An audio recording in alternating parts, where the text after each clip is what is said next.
Salut tout le monde. Avant que la vidéo ne commence, je tiens juste à préciser que si vous aimez mon contenu et que vous souhaitez me soutenir, n'hésitez pas à vous abonner et à partager cette vidéo. Allez, profitez bien. C'est un cauchemar qu'aucun d'entre nous ne voudrait jamais vivre. Il hante les rêves de certains et empêche d'autres de même monter dans un avion.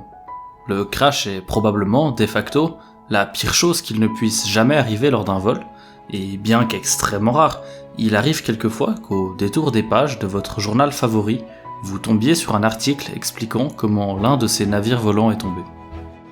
Mais parfois, l'impossible se produit et des situations infiniment improbables deviennent réalité. Nous allons aujourd'hui découvrir un cas autant rarissime que dramatique, quand deux avions en parfait état de marche se sont percutés en plein vol. Je vous emmène à Überlingen, en Allemagne. Chers aviateurs, aviatrices, attachez vos ceintures, nous allons bientôt décoller.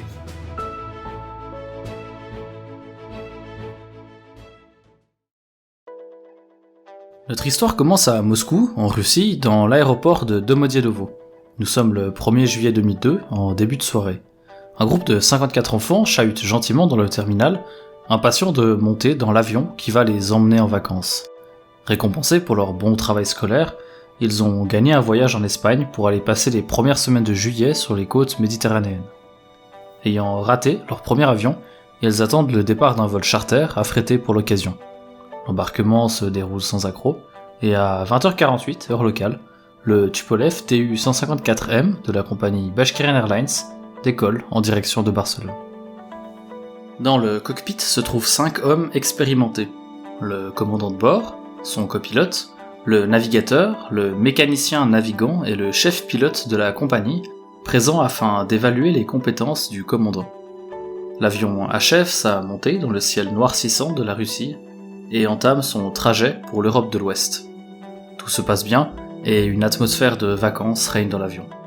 Dans quelques heures, ils seront en Espagne. Un peu plus tard dans la soirée, à plusieurs milliers de kilomètres de là, un vol cargo de DHL décolle de l'aéroport italien de Bergame à destination de Bruxelles. L'équipage de l'avion, un Boeing 757, n'est composé que de 2 pilotes chevronnés pour ce petit vol de routine. Là non plus, rien à signaler. À 23h21, heure locale, les pilotes du DHL entrent dans le secteur aérien de Zurich, en Suisse. Ils s'annoncent à la radio, comme le veut la procédure, et demandent au contrôleur l'autorisation de monter au niveau de vol 360, soit approximativement 12 000 mètres d'altitude, ce qu'ils obtiennent. L'avion entame donc une montée dans le ciel suisse. Au même moment, le Tupolev de Bashkirian Airlines s'annonce également sur la fréquence. Il se trouve au-dessus de l'Autriche, au niveau de vol 360 également, et le contrôleur aérien l'identifie et l'autorise à poursuivre son itinéraire. Les minutes passent, tout semble se passer pour le mieux. Mais soudain, une alarme retentit dans le cockpit. Le TICAS, un système de sécurité servant à éviter les collisions, informe l'équipage russe de la présence, à une vingtaine de kilomètres de leur position, d'un autre avion à la même altitude et qui se rapproche très vite.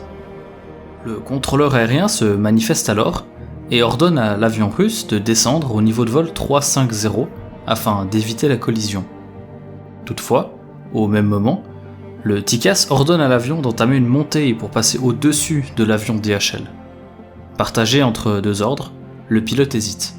Qui écouter quand le contrôleur et le système de sécurité donnent des ordres contraires? Le contrôleur aérien réitère alors son ordre de descente et le pilote s'exécute. Dans le cockpit du Boeing 757 également, le TICAS retentit et ordonne au pilote de descendre immédiatement pour éviter l'accident. L'équipage obéit sans broncher et le pilote pousse le manche de l'appareil. Les équipages des deux avions scrutent l'horizon à la recherche de l'autre, quand soudain, le copilote du DHL aperçoit le Tupolev russe sur sa droite. Il hurle au commandant de bord de descendre immédiatement. Mais il est déjà trop tard. La dérive du DHL s'encastre dans l'avion russe et le sectionne littéralement en deux. Il est 23h35 et 32 secondes. Les deux avions, incontrôlables, s'écrasent près d'Überlingen en Allemagne. 71 personnes périssent dans l'accident.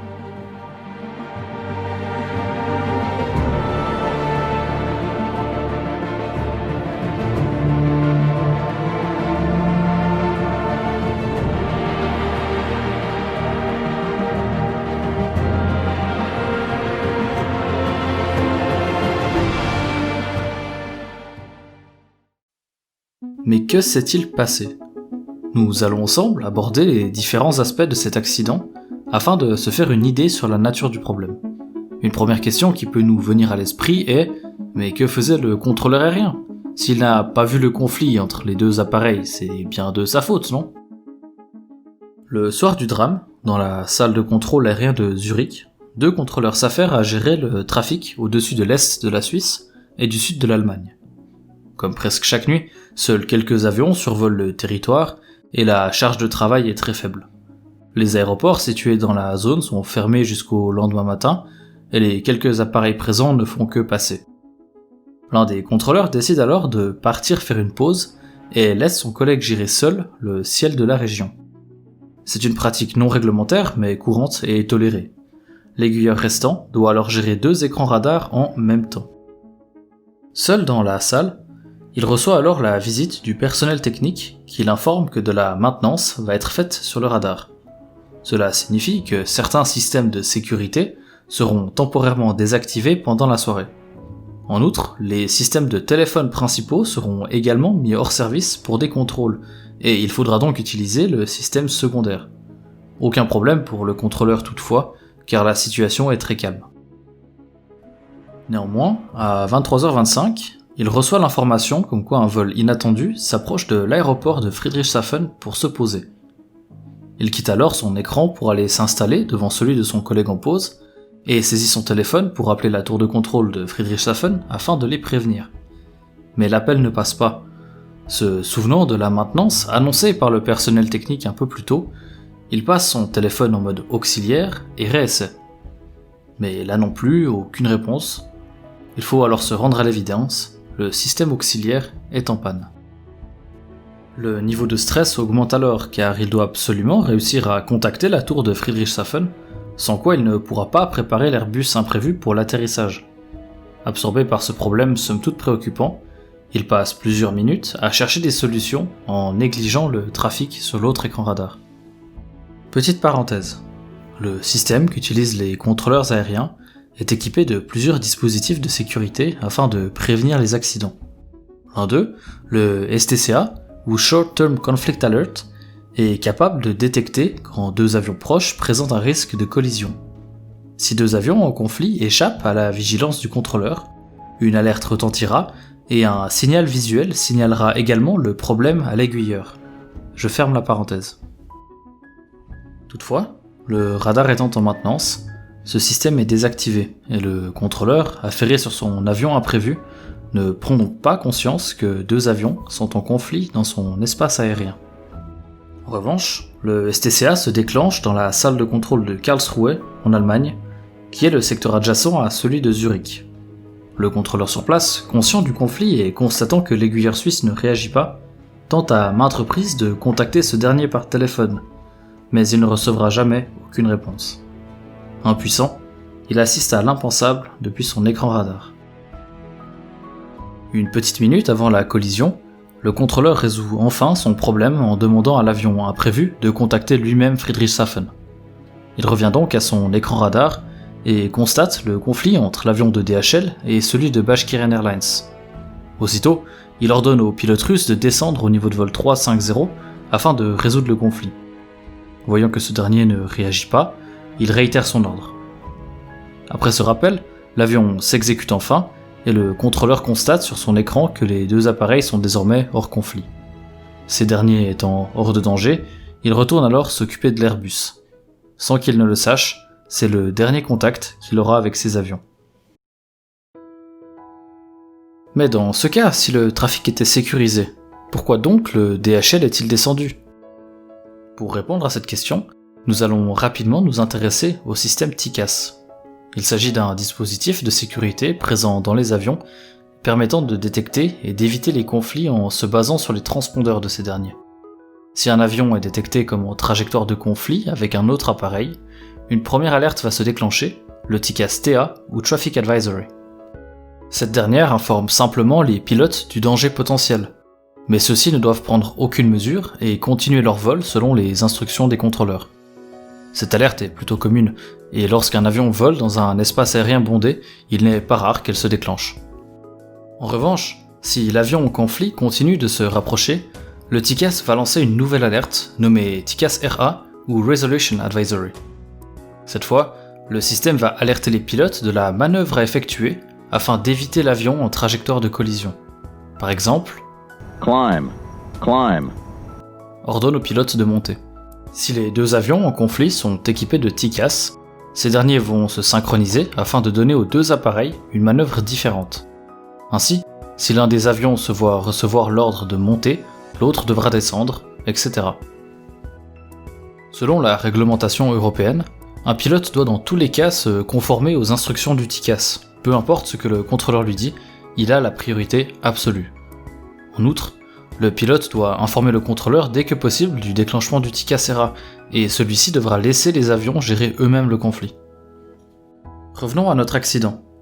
Lorsque le contrôleur ordonne au pilote russe de descendre au niveau de vol 350, le TICAS-RA ne s'est pas encore déclenché. C'est quelques secondes plus tard que le pilote russe reçoit l'ordre du TICAS, lui demandant de monter immédiatement. Mais partagé entre deux ordres contradictoires, il écoute finalement le contrôleur. De son côté, l'avion DHL suit scrupuleusement les règles et descend selon l'ordre reçu par le TICAS-RA. En revanche, les pilotes oublient de prévenir le contrôleur à propos de l'alerte. La faute revient-elle donc aux pilotes russes ? Eh bien, pas tout à fait. En effet, si la réglementation européenne ordonnait bien aux pilotes de suivre le TICAS en priorité, il n'en est rien de la réglementation russe. Cette dernière préconisait la priorité des contrôleurs sur le TICAS, et la même information était inscrite dans le manuel de vol du Tupolev. Les pilotes, en situation de stress intense, ont agi selon ce qu'ils avaient toujours appris, et ont suivi les ordres de l'aiguilleur. Au final, cet accident dramatique aura permis de mettre en lumière plusieurs problèmes. Dans le procès qui suivra, plusieurs hauts responsables de Skyguide, la compagnie gérant le trafic aérien en Suisse, seront condamnés à des peines de prison avec sursis pour homicide par négligence, notamment pour avoir toléré la pratique de n'avoir qu'un contrôleur en poste. Cette dernière habitude étant formellement et très strictement proscrite depuis. Le responsable de la maintenance est également reconnu coupable et condamné à une peine de 13 500 francs d'amende. Les procédures liées au TICAS ont également été harmonisées, et désormais il est reconnu internationalement que le TICAS doit être suivi en priorité par rapport au contrôleur. Cette histoire se termine malgré tout encore plus tragiquement, puisque le 24 février 2004, près de 2 ans après le crash, Peter Nielsen, le contrôleur en charge lors de l'accident, est poignardé devant chez lui par Vitali Kaloyev, un Russe dont la femme et les filles ont péri dans l'accident.